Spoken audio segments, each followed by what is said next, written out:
Let's now get to your top political stories today. And I'll begin from the presidential villa, where 4 people posthumously granted and honored with the CON Awards. The Commander of the Order of the Niger, posthumously given that honor by the President Bola Tinubu.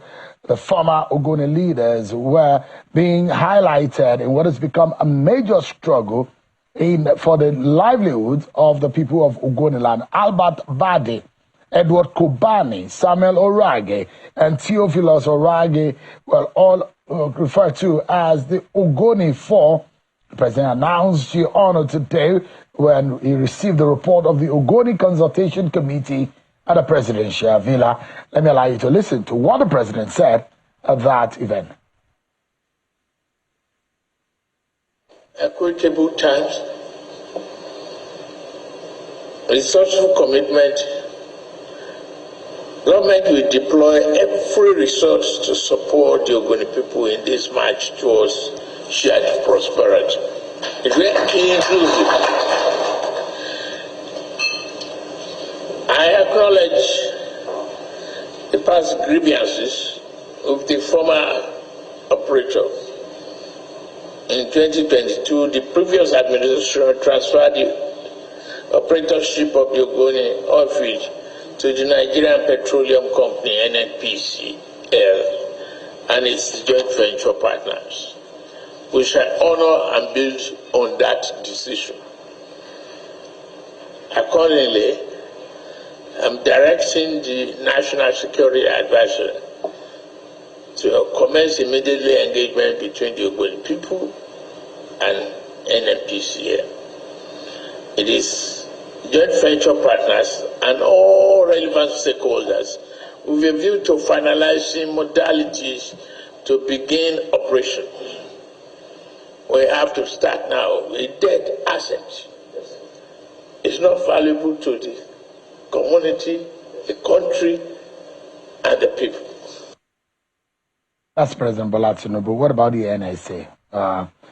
There seems to be a major role that it will be playing. And just a lot of people will be wondering, what is the connection? Does it have a security connection? The President is asking for reconciliation and unity if that area must move forward, especially because there is an economic twist to all of this, security perspective to all of it. But let me allow you to listen to the NSA, Nuhu Rubado. Approve some early confidence building steps to be undertaken to build needed trust. I am glad to confirm that the considerable process has been achieved in the actualization of these measures. These include the constitution of the Governing Council of the Federal University of Environment Technology, significant progress on the East-West Road acquisition of land for industrial park, progress on processes for targeted employment and assessment visits to some hospitals earmarked for renovation. And then that is the National Security Advisor, Nuhu Rubado. But let me allow you to listen to one of the leaders. The governor of Rivers State led the delegation alongside some of the Ogoni leaders. But here is his own take on the matter. I believe that the Ogoni people, myself standing as a governor, we will work together to make sure that this impulse that have existed for many years will be resolved finally. There is every sign that this government is serious about resolving these issues. And I think we need to give them all the necessary opportunity and time to ensure that this problem is resolved once and for all.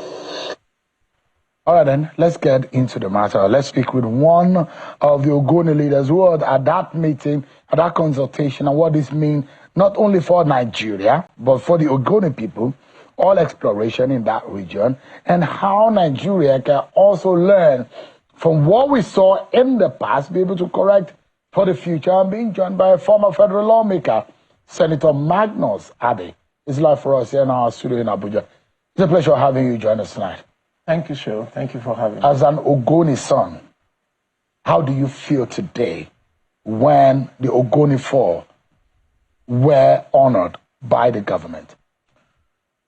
First of all, Sho, I must say that for us as Ogoni people, what happened today was a defining moment in the ongoing efforts that we've been having to have total reconciliation and to get these families working together in the interest of Ogoni.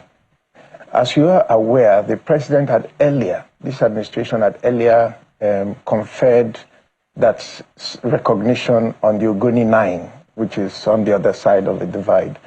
And so all along, the effort had been to have an Ogoni 13.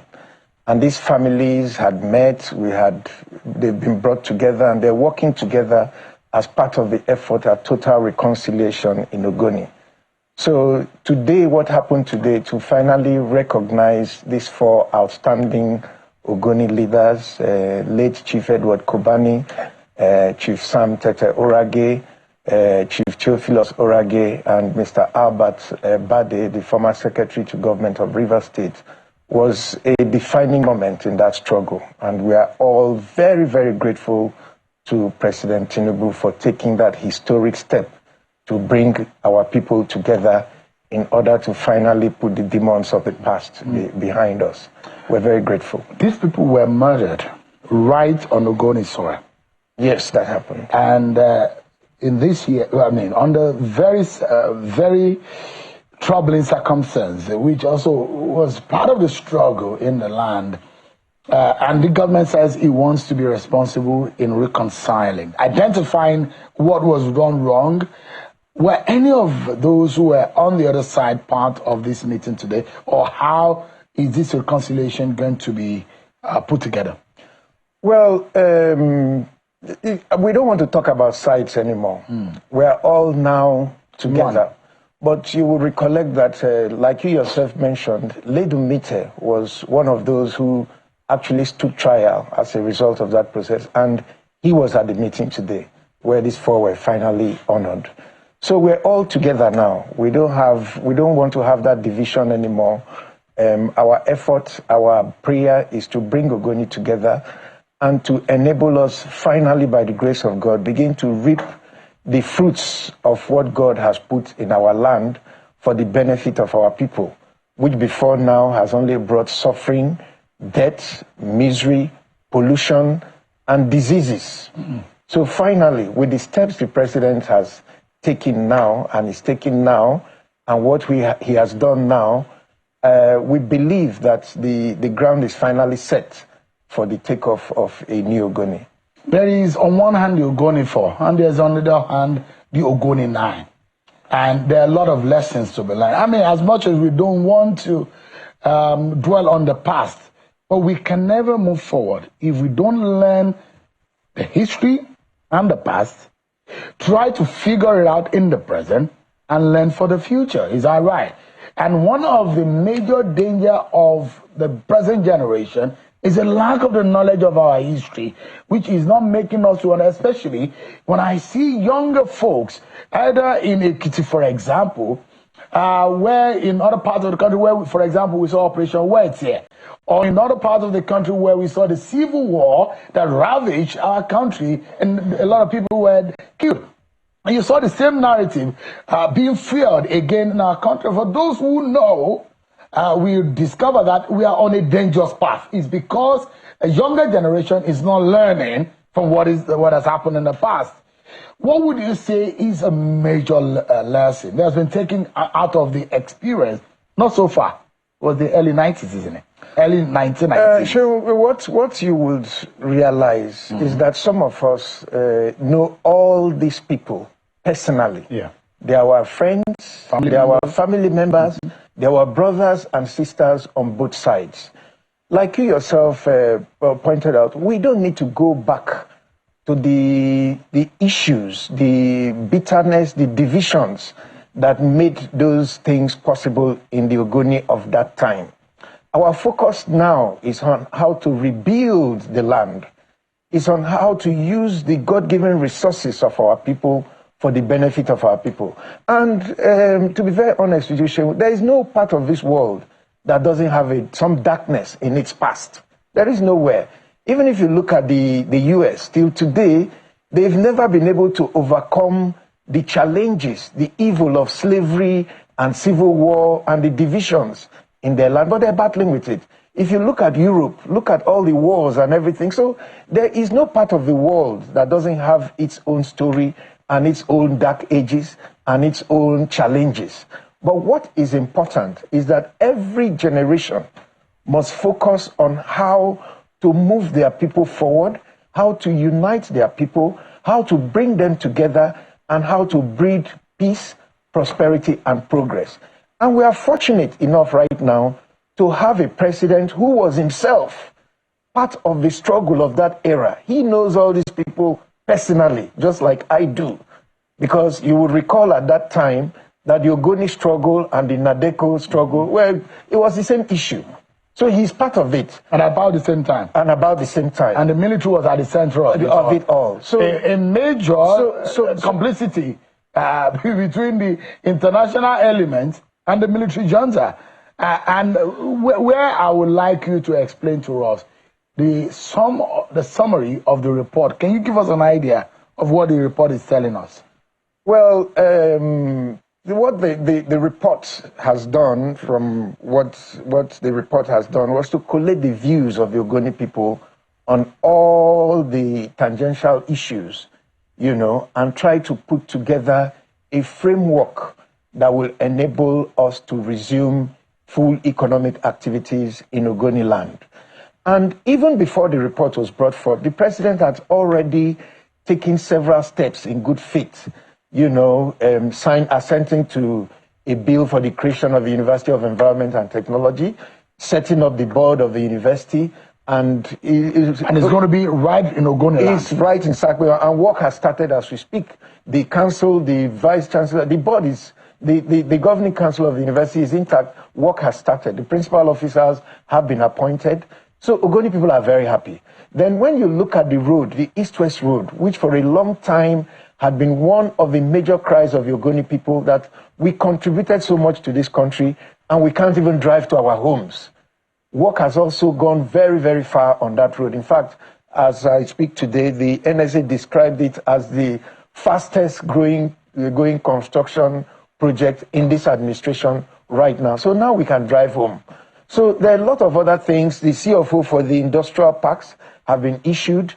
And today we met with the GMD of NNPCL and all that to begin to look at the details of how we begin to put this together, because the former operators of the fields have handed them over to NPCL. So substantial progress has been made. The president is fully committed to realizing this objective, and he has given a matching order. And after our meeting with the president, we still went back, had another meeting. We're setting up a technical committee. We're looking at all the issues. So we are actually moving forward. And today is a day of happiness for everybody, because all those involved, I mean, no amount of recognition can bring your father back to life. No amount of recognition can bring your brother back to life. But it helps to soothe the pains of these families and to let them realize that at the end of the day, all this was not in vain, and their sacrifices and contributions are being honored by their country. When you're going for children or family members, direct family members, were they at that meeting? Yes, two of them were there. Interesting. It must have been an emotional one. Very emotional. They wept. Chief Tom Orage, my schoolmate and my friend, was there. I knew the father very, very well. Chief Kenneth Kobani, my friend and my brother, we've been in politics together in Gokana. The son of late Chief Edward Kobani was also there. And in fact, he flew into the country to be present at that meeting this morning. So it was. What about the high prep report or the status? What is happening to, because and I remember that Professor Yemi Osinbajo led the charge during the Buhari era, speaking to, and some of the level of peace we saw. Give credit to Yemi Osinbajo, because he was by himself, was in the South Town, trying to speak with the leaders, and we saw some relative peace and what the carrot approach can do when you have violence and insecurity situation. And you will see some level of production happening, which has also jacked up our oil production capacity in the country. But what about the Ogoni? There's been a lot of talk from the Buhari era up until now. As a son of the soil, what can you tell us about what is happening now as far as the cleanup is concerned? Sure, let me say this. I am a son of the soil, but I've also been privileged to be part of this process. I was the Commissioner for Information in the Odili administration when Obasanjo came to Ogoni and kick-started this process. I was the Secretary to Government in the Amechi administration when the real cleanup process began at that time. And by the grace of God, we're still fortunate to be alive and still be part of the process at this time. From Obasanjo to Yar'Adua to Buhari, every government had shown interest in trying to resolve the impasse in Ogoni, not just because of the oil, but because of the dent it has left on the image of Nigeria internationally. So it's been a very, very difficult process. But I must say that the approach adopted by the Tinubu administration has been proactive and very, very, very, very well driven. Bringing somebody of the status of the National Security Advisor to midwife the process and fast track it has enabled the process to move in a way and a manner that we have never moved before. And we have been able to achieve so much that we were not able to achieve during all these years when we're taking sometimes a step back and a step forward. But we're very, very pleased with where we are now. Even we as Ogonis, we are tired of the whole, the bitterness, the poverty, the division, the hate, and we can see prosperity around the corner because we have the resources that can help to grow us and grow the country. So this is an effort that what in the business community describe as a win-win situation. The Ogoni people will win. Nigeria will win. The image of Nigeria internationally will also win. And so we just need to keep working at it. It's very much work in progress. Because as you know, Ogoni is not an easy place. You know, there is no one person that speaks for the whole of Ogoni. Even when our late king, Giniwa, was alive as the chairman of the Supreme Council, people will still challenge him. So, but there is consensus in Ogoni land amongst every strata of the people that it is time for us to come together, solve this, and move forward. The very mechanics of it, that's why the dialogue committee spent so much time, went around all the communities to collect input from every segment of Ogoni society, including those in the diaspora, to be able to make sure that all these views are reflected in the final document that was submitted. And I want to say that when I read through the final submission, I was satisfied that a lot of the views expressed were properly captured. The little I's and T's and bending the E's and rounding of the B's that need to be done, there's still going to be another committee that would work on that process, not only with the NNPCL, but even amongst us as Ogonis, so that we arrive at our final destination. But I must tell you that with what the president has done today, with the steps that have been taken, with the NSA driving the process, I think we're almost there. But the work has not graduated very quickly, but is ongoing. No, it has graduated very quickly. What do you mean has not graduated very quickly? Because you look at, there are from Kana to Gokana to Tai to Eleme, and some part of Oyibo where you find the Ogoni people, would you say that all of the spill area has been taken care of? That's the question. No, how progressive? You see, all the areas that have been affected, how progressive? There are things that we cannot do immediately. Cleaning up the oil spills in Ogoni cannot be done even in the next 30 years. Because that's the estimation, it's about 30 years or so. That's how difficult it is. Once you degrade the environment to a certain level, it takes time to really clean it up. So the important thing is that the Ogoni people can see that that process is on. The Ogoni people can see the commitment, the sincerity of the government. And the Ogoni people themselves also, we need prosperity in Ogoni land. We can't keep the oil in the ground forever. It doesn't help us. If our children need money to go to school, where are we going to get the money? We need universities, we need schools, we need hospitals, we need healthcare, we need factories, we need job opportunities. What is the basic, foundational seed that God has given us to help us to bring out these things? It's the oil and the gas. So there's an agreement now, all exploration will begin. But do we know now? It will begin, but I can't tell you when, because the process of working out how we actually begin it is what is on now. Is Shell involved in the exploration? Shell will not be involved. Shell will not be involved. Shell has been permanently they're out. They have handed over the fields to NNPCL. So NNPCL now has other partners with which they will now come in. And us, as Ogoni people, we don't have the power to determine exactly what NNPCL will do, but we have the right, as Ogoni people, to put forth our own expectations and our demands and the things that we think will help our people, and that is what we are working on. On a final note, I'd like to extract, because you were way younger than this when the struggle was on.